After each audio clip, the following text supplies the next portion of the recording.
आदमी की आपको बोलता हूँ ऐसी बात मत बोलो भाई। डीएनए में इसके सामने ब्लड निकलता है, सैंपल होता है, बिल्कुल ठीक होता है, सब होता है। अगर ऐसे ब्लड निकल के तो फिर तो हो ही जाता है। चाचा लोगों ने नकली भाई बना के रजिस्ट्री करवा ली। रजिस्ट्री नकली भाई मेरा पापा नकली बना दिया।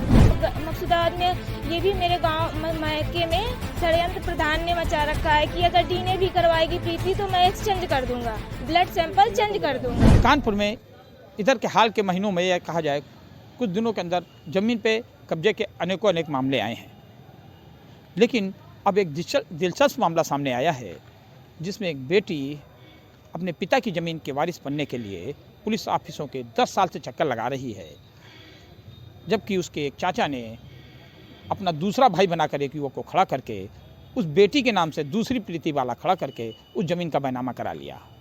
अब पुलिस अब इसमें डीएनए जांच कराने जा रही है।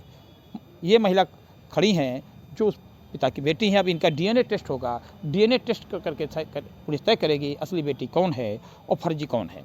इससे पूछते हैं, आप यहाँ क्या नाम है आपका, यहाँ क्यों आई हैं?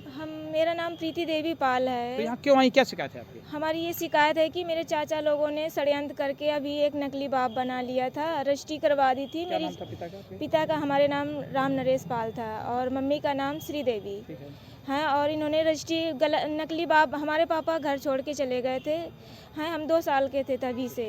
और क्या किया चाचा लोगों ने नकली भाई बना के रजिस्ट्री करवा ली। रजिस्ट्री नकली भाई मेरा पापा नकली बना दिया और ज़मीन की रजिस्ट्री करवा ली।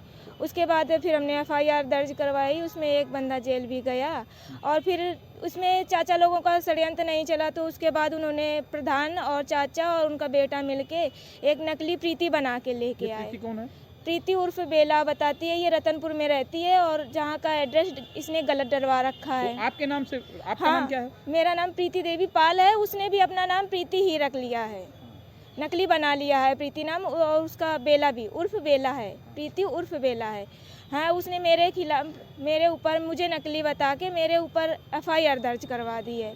तब से हम यहाँ 3 महीने से चक्कर लगा रहे हैं। तो अब पुलिस क्या करे, कैसे साबित हो कौन असली प्रीति है? पुलिस बोल रही है डीएनए करवाओ, डीएनए करवाओ। तो हमने कहा मेरे मामा है जो और मौसी हैं वो भी आई हैं, मेरा एक छोटा चाचा भी आया है, और सब लोग बोला जहाँ पे हम मामा के यहाँ रहे हैं पूरा गांव भी बोल रहा है कि यही प्रीति है, यही प्रीति है।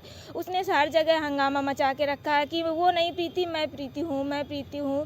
तो पुलिस ये बोल रही डीएनए करवाने के लिए। तो मकसूदाबाद में ये भी मेरे गाँव मायके में षड्यंत्र प्रधान ने मचा रखा है कि अगर डीएनए भी करवाएगी प्रीति तो मैं एक्सचेंज कर दूंगा, ब्लड सैंपल चेंज कर दूंगा। तो अब मतलब सवाल ये है कि अब असली प्रीति हैं।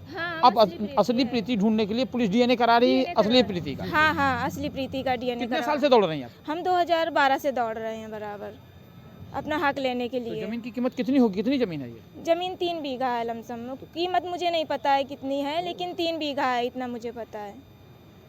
किस गाँव इलाके में जमीन है आपकी? हमारी मकसूदाबाद पड़ती है।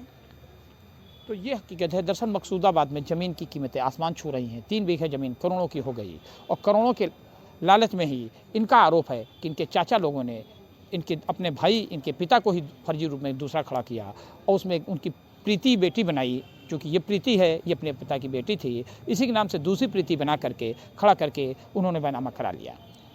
अब पुलिस इस मामले में डीएनए कराएगी कि असली प्रीति कौन है, यानी ज़मीन कब्जे के मामले में प्रीति का असलियत जानने के लिए, असली प्रीति खोजने के लिए पुलिस को डीएनए कराना पड़ेगा, और डीएनए के बाद भी तय होगा कि असली प्रीति अपने पिता की बेटी कौन है और नकली कौन है।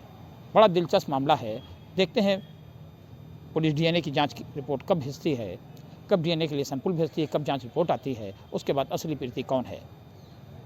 रंजय सिंह, कानपुर तक।